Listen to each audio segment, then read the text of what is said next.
Hi, this is Anag, and in this video I will be proving that the volume of a sphere is 4/3 pi r cubed. And a disclaimer, this proof does involve integrals, so if you don't understand how they work, I would suggest brushing up on that first before watching this video. So how do we prove that the volume of a sphere is 4/3 pi r cubed? Well, the way I'm going to do it is with solids of revolution. But what does that mean? What does solids of revolution mean? To understand that, let's look at the pair of coordinate axes over here. So I have drawn a circle. And now let's focus on the top half of the circle, which is this area I've shaded right here.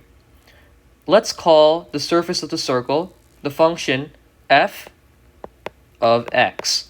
And let's say that this point over here and this point over here are located at x equals negative r and x equals r. So now, what does it mean to take a solid of revolution? What that means is that we're going to take this area and we're going to revolve it around some axis and then find the volume of the solid generated during that. So, what axis should we revolve it over?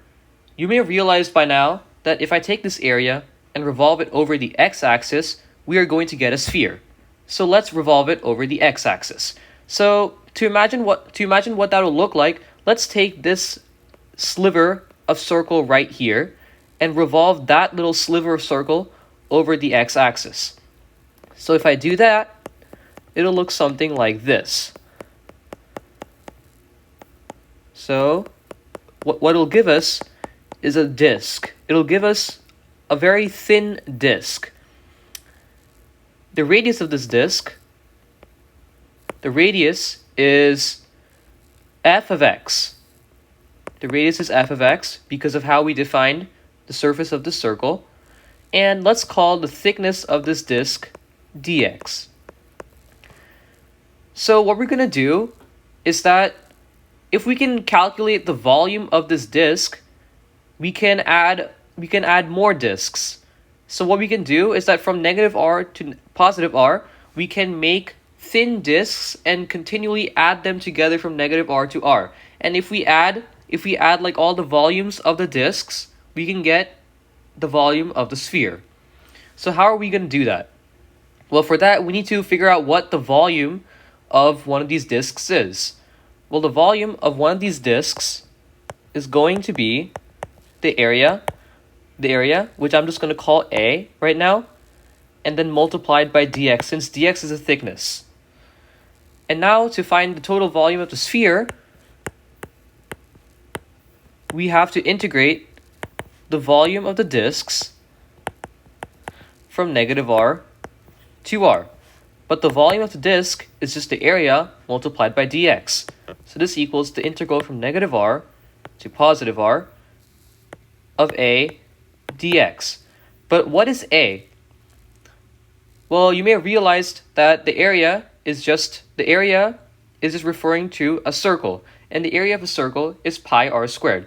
In this case, r is f of x. So this just gives us, this is just pi times the integral from negative r to positive r of f of x squared dx. So this is the integral that we need to evaluate to figure out the volume of the sphere. So how do we evaluate this integral? Well, you may have realized that f of x, since f of x is just the surface of the circle, this is equal to the square root of r squared minus x squared. So we can plug that into this to this integral over here. So this equals pi times the integral from negative r to r of the square root of r squared minus x squared squared, which is just going to give us r squared minus x squared dx, like that. And now let's integrate. So we got the pi outside multiplied by what the integral of r squared is just r squared x minus the integral of x squared is just x cubed over 3. And then we have to evaluate this from negative r to r. So now all we have to do is plug in the r for x and a negative r in for x, and then subtract those two things. So let's do that right now. So we have pi multiplied by r squared times r minus r cubed over 3 minus r squared times negative r minus negative r cubed over 3. And now let's further simplify this. So this equals pi multiplied by r squared times r is just r cubed minus 1/3 r cubed. And then r squared times negative r is negative r cubed. So minus negative r cubed is just going to give us plus r cubed. And then we have a negative r cubed. And then we have a negative r cubed over 3.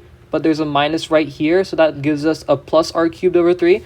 But there's another minus out here. So that's just going to give us a negative r cubed over 3. Like that. And now we have to further simplify this. This equals pi times r cubed plus r cubed is 2r cubed. And minus 1/3 is minus 2/3 r cubed. But 2 minus 2/3 is the same as 6 over 3 minus 2 over 3, which is equal to 4 over 3, which means that all of this can be rewritten as 4 over 3 pi r cubed, which means that we have just proved that the volume of a sphere is 4/3 times pi times the radius cubed. Thank you for watching this video, and if you want more content like this, please be sure to subscribe. Also drop a like to make me feel better. Thank you.